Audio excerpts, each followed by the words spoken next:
বন্ধুরা, পশ্চিমবঙ্গের শিক্ষা ব্যবস্থায় বড়সড় পরিবর্তনের ঘোষণা করা হয়েছে। স্কুলের পরিকাঠামো, মিড ডে মিল, শিক্ষক বিনিয়োগ, বেসরকারি স্কুল ফি সব কিছু নিয়ে একগুচ্ছ বড় সিদ্ধান্তের কথা জানানো হয়েছে। তাহলে এক এক করে সহজ ভাষায় দেখে নেওয়া যাক কি কি পরিবর্তন হতে চলেছে বলে সরকার জানিয়েছে। বিকাশ ভবনে শিক্ষা নিয়ে বড় বৈঠক হয়েছে। সেখানে মুখ্যমন্ত্রী শুভেন্দু অধিকারী জানিয়েছেন, শিক্ষা কেন্দ্র আর রাজ্য দুই সরকারি যৌথ দায়িত্ব।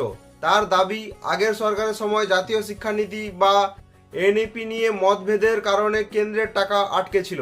এখন সেই জট কেটে গেলে খুব শীঘ্রই কেন্দ্রের অনুদান রাজ্যের হাতে আসবে, আর সেই টাকা দিয়েই রাজ্যের প্রায় 81,000 স্কুল উন্নয়নের কাজ শুরু হবে। সরকারের পরিকল্পনা অনুযায়ী মিড ডে মিল আর কাঠ বা কয়লার রান্না হবে না, ধীরে ধীরে গ্যাসে রান্না করা হবে।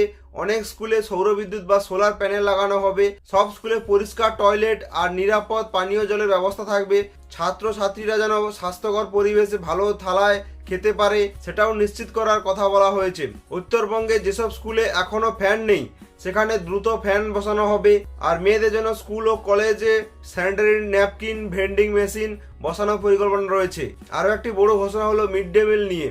সরকার জানিয়েছে, আগামী 1 আগস্ট থেকে প্রাথমিকের প্রতিদিনের বরাদ্দ 6 টাকা 78 পয়সা থেকে বাড়িয়ে 10 টাকা করা হবে। এছাড়া কলকাতা এবং রাজ্যের অনেক জায়গায় মিড ডে মিল রান্না ও বিতরণের দায়িত্ব ইসকন নেবে বলেও জানানো হয়েছে। সরকারের দাবি, এতে পড়ুয়ারা আরও ভালো মানের খাবার পাবে। অন্যদিকে বেসরকারি স্কুল ও বিদ্যালয়ে বাড়তি ফি নিয়ে কড়া অবস্থান নেওয়া হয়েছে।